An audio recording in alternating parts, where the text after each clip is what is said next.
All right, let's jump right into the teaching. I know a lot of you show up today to learn what's working now, so let's jump right to it. I'm going to invite two of our other panelists who are with me today, Ben Ronenberg and Adam Knappers. If you guys want to take yourselves off mute, I know, Ben, you've got your webcam. Adam does not have a webcam right now because his Chromebook is acting crazy, so he's going to be here with us on audio. So Adam and Ben, can you say hi?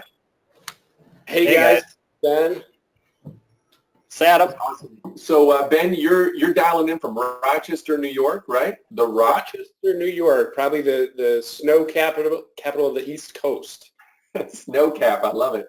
And then Adam, where are you dialing in from? I'm in Boise, Idaho. Boise, Idaho. You know, there's quite a few digital marketing juggernauts out of Idaho. People don't know that. That is the truth, man. We're really excited to have you, brother.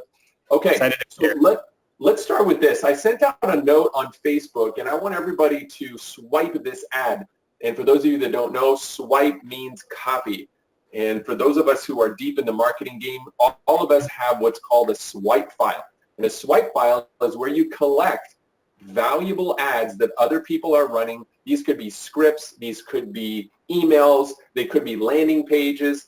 I've got thousands of items in my swipe files, and I call them my secret vault.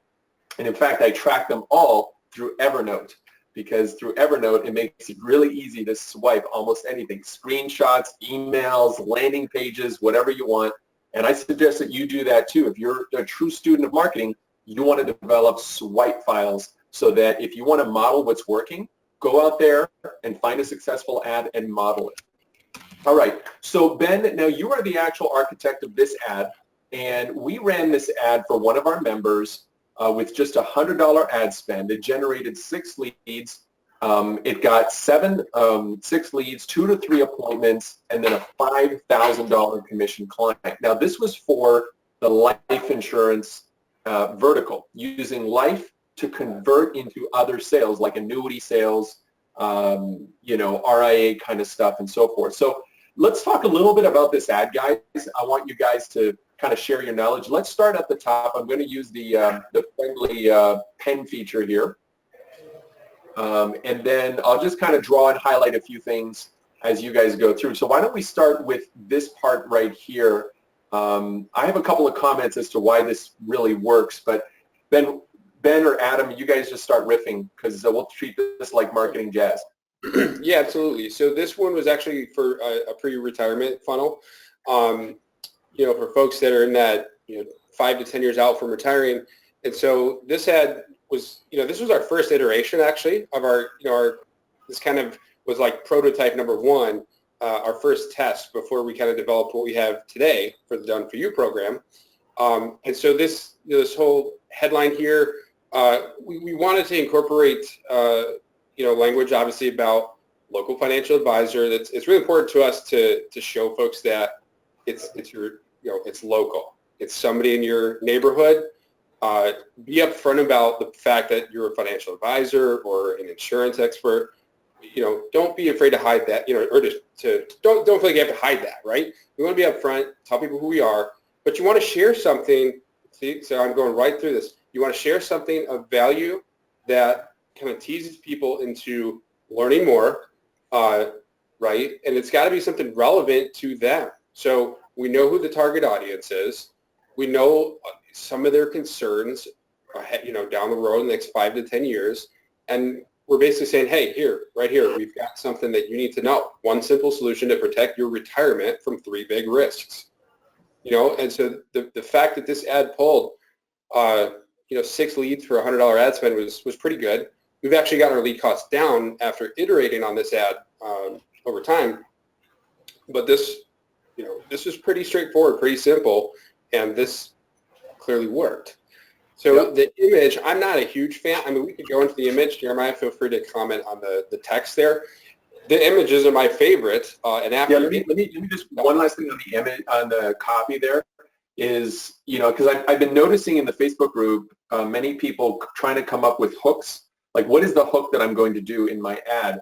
And this one here is very simple. The hook is one simple solution. The more crazy you get, 15 tricks or 21 things that kind of stuff feels overwhelming because it feels like I have to do work. So what you have to do is give the prospects an easy fix, like something, like one quick thing, one simple solution, one weird hack. You know, if you look at the ads that are run on Outbrain online at the bottom of like CNN or Wall Street Journal, it's always one little trick, one weird strategy, one. So try that out in your ads, and then, you know, protecting them from 3 big risks. Okay, let's jump into the, Adam, did you have anything to say about the headline before we jump into the image? Yeah, I was going to add that one of the trigger here that is really being used effectively is curiosity. And if you look actually all around this ad, there's a couple of things that if I'm seeing this, because remember, the goal of the ad is to actually drive the click. You want to move them forward in the process. So if I see this, I'm naturally curious about what that one simple solution is. I'm curious about what those 3 big risks are. And then the headline is talking about what everyone around Pittsburgh needs to know about these retirement risks. Now I'm like, what am I, you know, missing out on? But everyone else knows, right? So curiosity is a really big driver here. And that's always the goal of the ad, is to get them to click, right? So you can use curiosity effectively this way. Yeah. And Ben, you were going to say something about the image itself? Yeah, so the image is, to me, is actually not my favorite image. And so, you know, this worked, but we iterated on this. I just wanted to point out, like, you want to create an image that resonates with the target audience.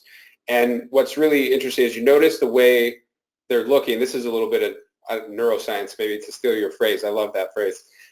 You notice how they're looking down. They look like they're on a computer. They're researching something together, but they seem content. But they're looking directly at the button, the Learn More button, and the headline below. So it's like a great image to kind of drive somebody further down into that ad, into the headline, into the, you know, the Learn More button. So like image psychology is really powerful with Facebook ads. So I do like this image from that standpoint. But, you know, I don't know that that's anyone's ideal picture when they retire. They want to look like, you know, a grandparent sitting on a couch. Not really, from what we've found. Yeah. They want to be, you know, sailing the oceans, some people. But anyway, that's all I had to say about the image. Yeah, so just keep this in mind, folks. The image is just one of the things that you test in an ad. So for those of you who started that ad, like that ad I showed by Chris Benson where the woman was going like this, we don't know if that, I mean, I thought that was like, if I was in my feed, I'd be like, whoa, you know, because it's so pattern interruptive, but it might tank, right? It might be a terrible ad, but the image is one of the things you definitely need to be testing. The other thing I wanted to point out, Adam hinted at this, with everyone around Pittsburgh, and the point I want to mention is the name of the city. You know, Facebook is a big impersonal, at times, beast, especially when it comes to who's in your stream. You know, you're on Instagram, you're on Facebook, and it's like you're getting targeted by all these people. When you use something that's local, so in the beginning here, we said this is local, and we verified that. It's like we're creating a trust stacking mechanism here. So local could mean more trust, right, in the minds of a pre-retiree. Then you say actually the name of the city, it becomes even more relevant. So your trust is increasing as you're providing these proof points. So I just wanted to comment on that point. And then finally, Adam, you know, in terms of like generating curiosity, why don't you explain why this sentence cuts off at the end? Yeah, so it adds to that curiosity, right? You're kind of seeing, okay, if you're retired or getting ready to retire in the next 5 years and you're reading this guide well, naturally you want to know what is on the other side here, right? And so, and what this guide's going to do for me. So it compels me to click, which is the goal of the ad. Yeah, and this ad is exactly what I just did with everybody on this line. Remember, I said we did this, we did this, we did this, and then we're going to do, stay tuned to the end. That's called an open loop in marketing speak. So you guys can write that down as a new term to master. Is called the open loop. And the best marketers in the world use open loops. We also call them cliffhangers. And if you can put an ad in a cliffhanger, people hate having open loops in their life. Have you ever, for example, has anyone ever asked you to fill out a form and they start filling it out for you in front of you, and then they leave it, and then it's kind of like halfway filled? It's almost like that, okay, we need to complete this. A lot of us are completion creatures, right? We need to finish something. And when there's an open loop that has not been answered, it psychologically forces us to lean in and make that small investment of the click, which is exactly what we want. And then we got to do the heavy lifting on the on the landing page or the lead ad or whatever it is. But I just wanted to share that psychology. So when you see these ads out there, I want you folks to start studying ads. And if you get ads, if you're getting targeted and you see something that makes you click, you should go ahead and take a screenshot of that and then put it in your swipe file. And when you're struggling with what to write, pull it out of the swipe file, look to see what you can emulate, and try to implement and test different things. In fact, some of the highest converting ads we tried, we started with something that someone else was doing. We tested it, and then the whole thing changed, and we ended up with something that was completely different. We didn't even think would convert. So we want everybody to swipe this. Now, we got a couple of questions here. Cheryl asks, we should probably have said this, but great question. Did you put this in Facebook or LinkedIn? We put it in Facebook. But really, the principles apply the same. You know, the LinkedIn feed usually has the same kind of character count that you're allowed. So if you're trying to do LinkedIn ads, the psychology is ubiquitous. It works everywhere, okay? Not just Facebook or LinkedIn. It works on Twitter, works on Instagram, works in ads as well, works in emails. It's the psychology we wanted to make sure that everybody gets. Okay, beautiful. Mark is asking, has anyone had success using Facebook to prospect for group health insurance leads? That's a great question, Mark. I'd suggest you post that in the Facebook group and just see if anybody has any engagement there. And if not, why don't you start, and then we'll help you be the success story that everybody wants to model after. So get yourself started, get into the members area, take the Facebook funnel course, start posting ads in the Facebook group for us to critique and help you with. And we think that that'll add a lot of value to you. Okay, awesome, guys. Really appreciate that feedback. Karen's asking, does this work for business to business? Ben, why don't you speak to the business-to-business piece about targeting on Facebook?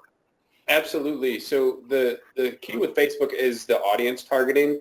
So if you know who your audience is and you can get in front of them, then the answer is yes. The key is just to craft the message that speaks to the conversation going on in their head. So if you know that audience really well, you can definitely craft the ad to catch their attention. The key is just getting in front of them. And so I want to throw like one quick secret or tip or hack, and that is, some of Facebook's native targeting doesn't lend itself to getting in front of certain businesses. So if you're trying to target like a business owner, a couple years ago, we wanted to get our services in front of screen printing shop owners on Facebook, and very niche type of business, and t-shirt printers, hat printers, right?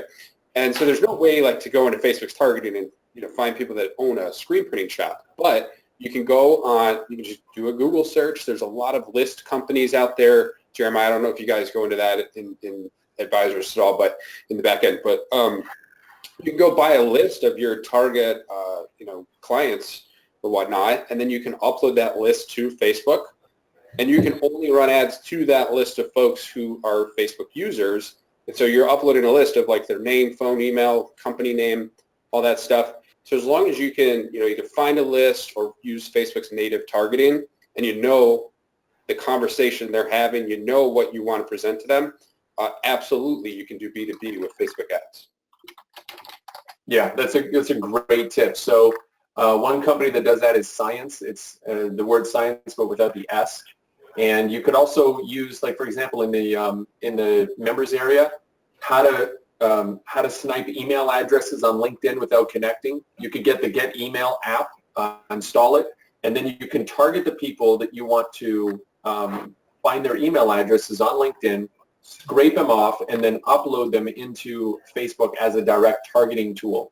But more and more businesses are getting on Facebook.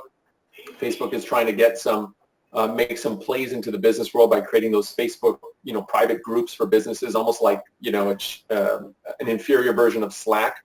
But yes, you definitely can use this to target business owners, and we have. Can you still hear me, Ben? Yes, I can. Okay, all right, because Cheryl said my audio stopped, but I'm assuming, can you guys hear me? Put a yes if you can hear me. Yeah, okay, good, awesome. So Cheryl, it might just be a bad connection on your end. Okay, awesome, guys, really appreciate that. Okay, let's jump over to our hot seat of the month.